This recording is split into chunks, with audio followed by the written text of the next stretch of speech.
झारखंड की धरती से जोहार बच्चों। चलिए इस वीडियो में हम लोग क्लास 6 के लिए प्रश्नावली 8.1 का सवाल 7वां, 8वां, 9वां और 10वां 4 सवालों को एक साथ क्या करेंगे, कंप्लीट करेंगे। यदि आपने इसका पिछला वाला वीडियो नहीं देखा है या फिर इससे पहले के जितने भी वीडियो को आपने नहीं देखा है तो आप क्या कीजिए, आप सबसे पहले हमारे चैनल के प्लेलिस्ट में जाके उन वीडियो को 1 बाय 1 अवश्य देख लीजिए। वो सभी वीडियो आपके लिए काफी हेल्पफुल होने वाली है। चलिए हम क्या करते हैं, सवाल 7वां को क्या करते हैं, स्टार्ट करते हैं। सवाल 6 तक हमने पिछले वीडियो में क्या किया बता दिया है। अगर आपने इस वीडियो को नहीं देखा है तो एक बार क्या कीजिए, देख लीजिए। देखिए सर, सवाल 7वां बोल क्या रहा है।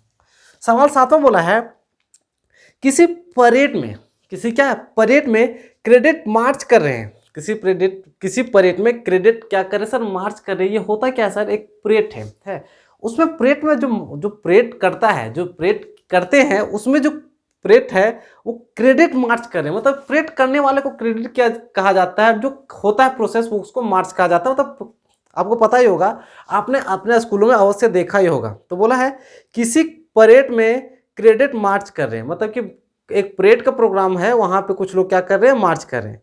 बोला एक पंक्ति में 10 क्रेडिट है, एक पंक्ति में 10 क्रेडिट है। मतलब सर जो मार्च, जो पीटी करते हैं, जो पीटी जो लोग करता है, जो करते हैं ना, उसी को क्रेडिट कहा जाता है। तो बोला है कि किसी परेड में क्रेडिट मार्च कर रहे हैं, ठीक है। बोला एक पंक्ति में 10 क्रेडिट है। एक पंक्ति में कितना क्रेडिट है सर, 10 पंक्ति। मान लो ये पहला पंक्ति, हम यहाँ पे क्या किए, यहाँ पे हम मान लिए ये पहला पंक्ति है और पहला पंक्ति में कितना लोग हैं सर, 10 लोग। तो 1 2 3 4 5 6 7 8 9 10 है। पहला पंक्ति में कितना लोग हैं सर, पहला पंक्ति में जो लोग हैं वो 10 लोग हैं। जैसे कि ये पहला, दूसरा, तीसरा, चौथा, पांचवा, छठा, सातवां, आठवां, 9वां और 10वां है। पहला पंक्ति में कितना लोग हैं सर, 10 लोग हैं। बोला किसी परेड में क्रेडिट मार्च कर रहे हैं। एक पंक्ति में 10 क्रेडिट है, मतलब जो पहला पंक्ति है उसमें से कितना क्रेडिट है, 10 क्रेडिट का मतलब से 10 इंसान है। पीटी करने वाले में एक पंक्ति में 10 लोग क्या सर, एक के पीछे एक खड़े हैं और वो क्या कर रहे हैं, पीटी कर रहे हैं है। बोला यदि पंक्ति की संख्या ज्ञात हो, बोला पंक्ति की संख्या क्या हो, ज्ञात हो, तो क्रेडिट की संख्या प्राप्त करने के लिए नियम क्या है, कि नियम क्या है। और बोला है कि पंक्ति की संख्या को आपको क्या लेना है, एन लेना है। पंक्ति की संख्या क्या लेना है, एन लेना है। बड़ा गौर से देखो है, ये कौन सा पंक्ति सर, पहला पंक्ति है। जब आपने एक पंक्ति बनाया, एक ही पंक्ति में लोगों को खड़ा किया, तो एक पंक्ति में कितना क्रेडिट है, 10 लोग हैं। बिल्कुल। अगर आप क्या करते, आप यहाँ पे दूसरा पंक्ति भी बना देते, क्या करते, दूसरा पंक्ति भी बना देते, तो अगर आप 2 पंक्ति बनाते तब फिर कितना लोग हो जाता। तो आप बोलिएगा 10 इसमें खड़ा था, 10 इसमें खड़ा रहता, तो टोटल हो जाता 20 आदमी। बोलिएगा बिल्कुल सही बात है। अगर आप तीसरा पंक्ति बनाते, कौन सा पंक्ति, तीसरा पंक्ति, अगर आप 3 पंक्ति में लोगों को खड़ा करते तो तीसरा पंक्ति में कितना होता, तो तीसरा पंक्ति में बोलिएगा सर 10, इस पंक्ति में 10, यहाँ भी सब खड़ा होता 10 20 और 10 यहाँ होता तो 30।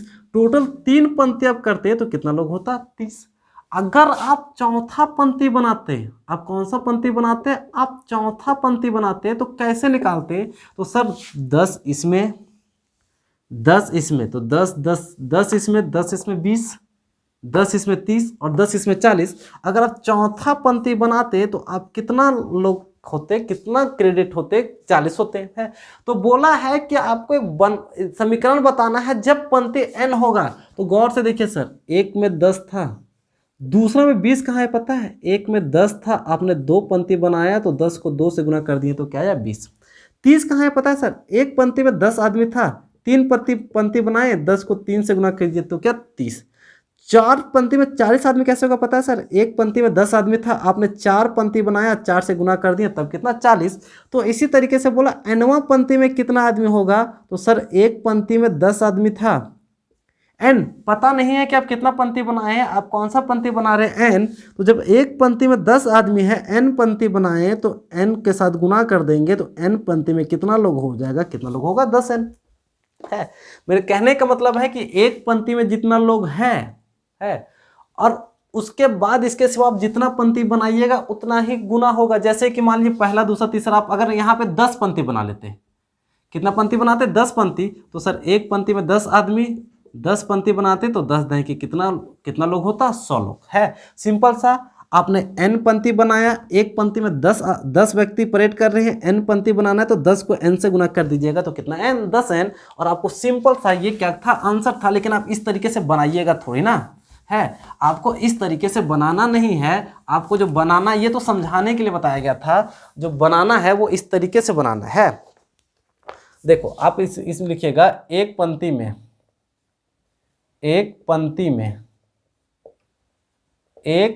में कैंडिडेट की संख्या, एक पंक्ति में कैंडिडेट की संख्या क्या बोला है, सिंपल सा बोला है, जो एक पंक्ति में कैंडिडेट कितना खड़ा है, 10 है। और पंक्तियों की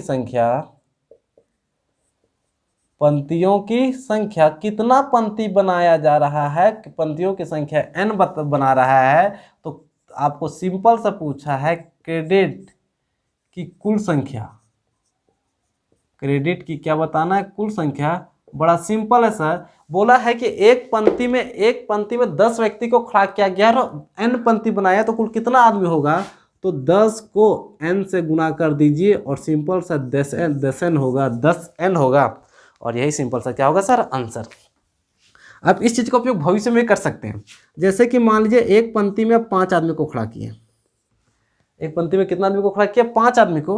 अब एक पंक्ति में 5, अगर 2 पंक्ति बनाइएगा, अब 2 पंक्ति बनाइएगा तो आपको कुछ भी नहीं करना है। एक पंक्ति में 5 आदमी को खड़ा किए, 2 पंक्ति है तो 2 से गुना कर दिए, टोटल कितना आदमी हो जाएगा, 10 आदमी। अगर आप 3 पंक्ति बना दीजिएगा है तो आपको क्या करना है, एक पंक्ति में 5 आदमी रखें, एक पंक्ति 5 आदमी रखें, 3 पंक्ति बनाए, 1 2 3, तो टोटल को गिनना नहीं है, 5 को सिंपल सा 3 से गुना कर दीजिए, कितना होगा, 15। मतलब यहाँ पे 3 पंक्ति में कुल कितना आदमी होगा, 3 पंक्ति में कुल 15 आदमी होगा है। जितना पंक्ति बनाइएगा उसको गुना कर दीजिएगा एक पंक्ति में जितना आदमी रहेगा उससे। तो आपने एक पंक्ति में 10 आदमी था, आपने n पंक्ति बनाया तो कुल आदमी होगा, 10 को n से गुना कर दीजिएगा, वही 10n क्या होगा, आदमी होगा है। उम्मीद है कि आपको ये बिल्कुल क्या आया होगा, समझ आया होगा। चलिए हम सवाल 8वां की तरफ बढ़ते हैं। है सवाल 8वां, देखिए क्या बोला है। सवाल 8वां बोला है कि अंग्रेजी अक्षर F का प्रतिरूप बनाने के लिए, अंग्रेजी अक्षर क्या बनाना है सर, F बनाना है। तो आपको पता होगा अंग्रेजी में F कैसे होता है, अंग्रेजी में F इस तरीके से होता है सर। है? बोला है अंग्रेजी अक्षर F का प्रतिरूप बनाने के लिए आवश्यक तीलियों की संख्या के लिए सारणी को पूरा कीजिए। और आपके पास इस तरीके की सारणी दिया हुआ है, इस तरीके से क्या है, सारणी दिया हुआ है। और इस सारणी को क्या करना है, पूरा करना है। इस सारणी को क्या करना है, पूरा करना है। सारणी में क्या है सर, यहां पे लिखा गया है बनाए गए प्रतिरूप F की संख्या। आप इस चीज को कॉपी में अच्छे से किताब से, ये चीज को किताब से क्या कीजिएगा, देख लीजिएगा, ठीक है। और नीचे है आवश्यक तीलियों की संख्या, आवश्यक तीलियों की संख्या। ये आपको नहीं दिख रहा होगा, हम मानते हैं ये चीज़ आपको दिख रहा नहीं होगा, पर आपके पास किताब होगा तो आप किताब में क्या कीजिए, देख लीजिएगा। यहाँ से 1 2 3 4 5, आप बाकी आगे भी गया है, बाकी क्या सर, आगे भी गया है, ठीक है। चलिए देखो, यहाँ बोला बनाए गए प्रतिरूप F की संख्या, बनाए गए प्रतिरूप F की संख्या। सबसे पहले आप ये बताइए, अगर हम सिंपल सा एक F बनाएंगे तो हमको कितना तिल्ली चाहिए, कितना माचिस का तिल्ली चाहिए। तो आप बोलिएगा सर एक F बनाने के लिए पहला तिल्ली ये रहेगा, दूसरा ये पूरा रहेगा और ये रहेगा। मतलब एक को बनाने के लिए हमको कितना तिल्ली चाहिए, 3 तिल्ली चाहिए है। अब एक को बनाने में 3 तिल्ली चाहिए तो 2 को बनाने में कितना तिल्ली चाहिए सर, 6 तिल्ली चाहिए, बिल्कुल। अरे अब 2 बना लीजिए, 2 को F बनाइए, पूरा आवश्यक तिल्लियों की संख्या और यहाँ पे बनाया गया F की संख्या। अगर 2 को F बनाइएगा तो कितना लगेगा, 3 इसमें 3 इसमें 6। अगर आप 3 को बनाइएगा तो 3 इसमें 3 इसमें 3 इसमें 3 6, 3 ते कितना लगेगा, 9। 4 को बनाइएगा तो 12, 5 को बनाइएगा तो कितना सर, 15। निकला कैसे सर, देखिए 6 को बनाएंगे, अगर आप मान लीजिए 6 को बनाएंगे तो कितना लगेगा सर, आपको बनाना 6 है, आपको बनाना 6 को F बनाना है। इस तरीके से 6 F आपको बनाना है, 1 2 3 4 5 6, आपको 6 F बनाना है इस तरीके से। एक को बनाने में 3 तीली लगता है और 6 को 3 से गुना कर दीजिए तो कितना तीली लगेगा? सिंपल सा कितना तीली लगेगा सर? 18 तीली लगेगा। आपको जितना f बनाना है उसको, और एक f बनाने में जितना तीली लगता है उसको आपस में क्या कर देना है? गुना कर देना है। और सिंपल सा क्या होगा? आंसर होगा। अगर आप मान के चलिए, उधर ना लिखे, हम इधर लिख दें कि हम n तीली बनाएंगे ना, n बनाएंगे f कितना बनाएंगे? n का मतलब हमको पता नहीं कि हम कितना बनाएंगे, तो कितना तीली लगेगा? तो सर सिंपल सा होगा 3 गुना n। एक f को बनाने में 3 तीली लगता है, n f बनाएंगे तो n से क्या कर देंगे? गुना कर देंगे। ये आपका आंसर होगा। हम बोले कि नहीं हम 20 गो f बनाएंगे, इस तरीके का कितना f बनाएंगे? 20 f बनाएंगे। तो टोटल हमको कितना माचिस का तीली चाहिए? तो सर एक को बनाने में 3 तीली लगता है, 20 को बनाना है तो 20 और 3 को गुना कर देंगे तो टोटल कितना माचिस का तीली लगेगा? 60 है। आसान है बिल्कुल भी, ठीक है, इसमें कुछ भी करना नहीं है। जितना आप बनाइएगा, एक f बनाने में आपको 3 तीली लगेगा, जितना f बनाना है उसको उससे क्या कर दीजिए? गुना कर दीजिए। आप सिंपल सा आंसर में क्या कीजिएगा? पहुंच जाइएगा। ये आसान सवाल है। इन सब सवालों में बिल्कुल भी किसी भी तरह का कोई दिक्कत नहीं होना चाहिए है। चलिए अगला देखिए, 9वां नंबर देखिए। सर 9वां नंबर बोला है a प्लस बी बराबर b प्लस a क्रम विनिमय नियम की जांच कीजिए, इसकी सत्यता की जांच कीजिए। देखिए सर, दो चीज हम बताते हैं। सबसे पहले हम योग का बताते हैं। एक बात याद रखिएगा, योग का क्रम विनिमय नियम। सर इस चीज को हम पीछे आपको बताए हैं। अगर आप शुरुआत से लेकर हर वीडियो मेरा देखे होंगे तो ये चीज आपको पता होगा कि योग का क्रम विनिमय नियम क्या होता है। अब बचपन में जब स्टार्ट किए थे पढ़ना और जोड़ सीखना स्टार्ट किए थे तो आपको टीचर इस तरीके से सिखाया होगा। जोड़ है,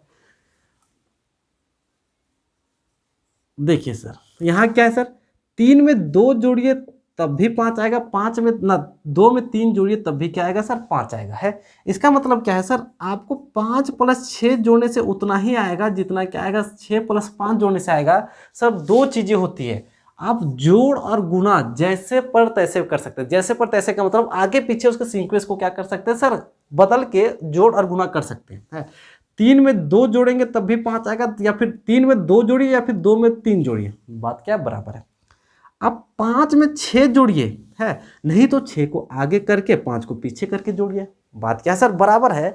दोनों कंडीशन में देखिए सर, 6 और 5, 5 और 6 11, इन दोनों को जोड़िएगा तब भी 11 आएगा और इन दोनों को जोड़िएगा तब भी क्या आएगा? 11 आएगा। मेरे कहने का मतलब है कि क्या है सर, योग का क्रम विनिमय क्या बोलता है कि अगर आप दो संख्या है तो a प्लस b को जोड़िए उतना ही आएगा जितना आपको b प्लस 1 के जोड़ने से आएगा। यहाँ जहाँ पे a और b कोई भी क्या है सर? संख्या है। मेरे कहने का मतलब है कि 10 प्लस 20 को जोड़ने से उतना ही आएगा जितना 20 प्लस 10 को जोड़ने से आएगा। क्या नहीं आएगा? अरे सर 10 और 20 कितना होता है सर? 30, और 20 और 10 कितना होता है? 30। क्या अलग आ रहा है? नहीं है। तो ये योग का क्रम विनिमय नियम होता है। सिंपल सा लिखिए, योग का क्रम विनिमय नियम a प्लस बी बराबर होता है b प्लस ए की जगह पे कोई भी मान होगा, b की जगह पे कोई भी मान होगा, आप उसको आगे पीछे करके जोड़ सकते हैं, आंसर वही आपका आएगा। ठीक है, आप इस चीज को नोट्स में क्या कर लीजिएगा? उतार लीजिएगा। है इसी चीज को ये सिद्ध करने बोला है, इसी चीज को ये क्या बोला? सिद्ध करने बोला है। बोला a प्लस बी बराबर b प्लस ए का क्रम विनिमय नियम की जांच कीजिए। 9वां नंबर बोला है a प्लस बी बराबर b प्लस ए के क्रम विनिमय नियम की जांच कीजिए। क्रम विनिमय नियम की क्या करना है? जांच करना है। जब 9वां का पहला में दे दिया है, जब a का मान 5 और b का मान 6 है। एक बता दे रहे, आप दूसरा अपने बना लीजिएगा। अरे सर कुछ भी नहीं है, बोला ना a प्लस बी बराबर b प्लस ए होता है। कर जांच करो। कब जांच करना है? जब a का मान 5 रखना है और b का मान 6 रखना है। a का मान 5 रखना है, b का मान क्या रखना है? 6 रखना है। अरे सर यहाँ पे देखिए, एक बार फिर से लिख ले, ऊपर वाला लाइन हम फिर से लिख दिए है। क्या रखना है? a के जगह पे क्या रखना है? 5। a बराबर 5 बता, a का मान कितना? 5। b का मान 6, तो b की जगह पे क्या रखेंगे? 6 बराबर b की जगह पे क्या रखेंगे? 6। a का मान कितना? 5, तो a का मान 5। देख 6 5 11 बराबर 6 5 11, यही चीज़ आपको सिद्ध प्रूफ सत्यापित करना था। मतलब ये क्या हुआ, प्रूफ दोनों तरफ क्या आया, 11-11 आया, दोनों आपस में क्या है, बराबर है। बी इसका दूसरा नंबर आप खुद से बना लीजिएगा। वहाँ पे बोला है कि ए के जगह पे 8 रखो और बी के जगह पे 3 रखो। तो ए के जगह पे 8 रखना, बी के जगह पे 3 रखना, दोनों तरफ फिर से क्या आएगा, 11-11 ही आएगा। है, ये सब आसान आसान सवाल आपको समझ आना चाहिए। ठीक है, चलो है। उसके बाद बोला गुणन का क्रम विनिमय नियम। तो सर योग का क्रम विनिमय नियम और गुणन का क्रम विनिमय दोनों सेम होता है। तो हम क्या बोले, आगे पीछे करके दो ही चीज किया जा सकता है, या तो जोड़ा जा सकता है या तो गुना किया जा सकता है। घटाया और भाग नहीं जाया जा सकता सर, नहीं किया जा सकता। जैसे कि सर आप फिर से यहाँ पे लिख लीजिए गुणन, आपको दिख तो रहा होगा ना सर, है गुणन का क्रम विनिमय नियम। ठीक है, बहुत प्यार से देखिए, है गुणन का क्रम विनिमय नियम, क्रम विनिमय नियम भी वही बताता है। क्या बोलता है सर, अगर आप ए को गुना कीजिए बी से तो वही आएगा जो बी को गुना ए से करने से आएगा। जैसे बोलिएगा सर क्या है, मान के चलिए हम कि ए के जगह पे 5 रख लेते हैं, बी के जगह पे क्या रख लेते हैं, 4 रख लेते हैं। बिल्कुल हाँ, तो जब ए के जगह पे 5 रखेगा तो इसके नीचे कितना रखेगा, 5। बी के जगह पे 4 तो 4, यहाँ पे बी के जगह पे 4 तो 4, वहाँ 5 तो 5। अरे सर इन दोनों को गुना कीजिएगा, 5 चौके क्या 20 नहीं आता है, और क्या 4 पचे 20 नहीं आता है, और दोनों क्या आपस में बराबर नहीं है, दोनों आपस में बराबर रहता है। अरे ये बचपन में भी जानते होंगे सर, कैसे इस चीज़ का उपयोग आप कहाँ किए होंगे हम बताते हैं। ठीक है, जैसे कि देखिए जब क्लास 1 और 2 में होंगे और इस तरीके से आपको दे दिया, मान के चलिए 6 दे दिया और 9 दे दिया, आपको इस तरीके से गुना करने दे दिया है। अब बड़ी मुश्किल से आपको 6 तक का ही पाठ आपको क्या था, याद था। अब लेकिन आप इस तरीके से, आप टीचर बताया था कि बाबू 9 को गुना करो 6 से, तो आपको तो 9 का पढ़ा याद नहीं था, बड़ा मुश्किल लगता है 9 का पढ़ा याद करना है, तो 9 का पढ़ा तो याद नहीं था। तो आपने दिमाग लगाया होगा बचपन में कि 9 को 6 से ना गुना करके हम 6 को 9 से गुना कर देते हैं। 9 का पहाड़ा 6 बार ना पढ़ के हम 6 का पहाड़ा कितने बार पढ़ देते हैं, 9 बार पढ़ देते हैं। आंसर बात वही आता था ना। हाँ तो देखिए सर 9 छक करते तब भी 54 आता। 9 का पहाड़ा याद नहीं है कोई दिक्कत नहीं है, आप 6 का पहाड़ा 9 बार पढ़ दीजिए तो 6 9 तब भी कितना आता है, 54 आता है। यही जो नियम था इसी नियम को बोला जाता है गुणन का क्रम विनिमय नियम है। बस इतना ही है। अब सवाल ये यहाँ पे है 10वां, हम इसको मिटा रहे हैं। आप इस चीज़ को लिख लीजिएगा। इस चीज़ को आपको क्या करना है, सिद्ध करना है। इस चीज़ को क्या करना है, सिद्ध करना है। जब पहला नंबर बोला है कि जब a का मान 0 और b का मान क्या है सर 4 है, इस चीज़ में देखिए a के जगह पे क्या रखिएगा 0, b के जगह पे 4, ये बराबर आएगा b के जगह पे 4 और a के जगह पे 0। 0 को 4 से गुना कीजिएगा सर 0, और 4 को 0 से गुना कीजिएगा तो 0, दोनों तरफ 0 0 आएगा, और ये सिंपल सा यही बात आपका क्या होगा, प्रूफ होगा है। बाकी बात बचे हुए सवालों को आप अपने से रख लीजिएगा, यहाँ बना लीजिएगा। इसका दूसरा नंबर है, a का मान बोला है 3 और b का मान बोला है 1, तो a के जगह पे 3 रखिएगा, इसके जगह पे 1 रखिएगा, 3 1 3। अब b के जगह पे 1 रखिएगा, इसका मान 3 रखिएगा, 1 3 3, इधर भी 3 और इधर भी 3, बराबर हो जाता है। वही सिंपल सा क्या होता है, आंसर होता है। ठीक है हाँ, चलिए उम्मीद है कि ये छोटी छोटी जानकारी आपको अवश्य क्या आई होगी, समझ आई होगी। चलिए इस प्रश्नावली 8.1 में 2 सवाल नंबर 11 और सवाल नंबर 12 2 बच गए हैं। ठीक है, इन दोनों सवालों को हम नेक्स्ट वीडियो में क्या करेंगे, कंप्लीट करेंगे। आपसे अनुरोध है कि आप हमारे वीडियो को देखते तो अवश्य, लेकिन आप भी तक आपने हमारे चैनल को सब्सक्राइब नहीं किया। आप एक बार अवश्य आप हमारे चैनल को क्या कर लीजिए, सब्सक्राइब कर लीजिए। यदि आपको हमारा वीडियो पसंद आता है तो आप हमारे वीडियो को क्या कीजिए, लाइक कीजिए। और आपसे एक बात बताना और है, आप एक बार ध्यान से देखिए, आप क्या कर सकते हैं, आप हमारे व्हाट्सएप नंबर पर संपर्क कीजिए। है हमारे ये व्हाट्सएप नंबर है 7667936982। इस नंबर पे आप हमसे एक बार संपर्क कीजिए और आप बताइए कि आप किस क्लास में है। आपके अनुरूप आपका क्या बना दिया जाएगा, ग्रुप बना दिया जाएगा, जिस ग्रुप में आपके ही क्लास के बच्चे होंगे। है चलिए, उम्मीद है कि आपको ये वीडियो पसंद आया होगा। है मिलते हैं नेक्स्ट वीडियो में, तब तक के लिए जय हिंद, गुड बाय, वंदे मातरम।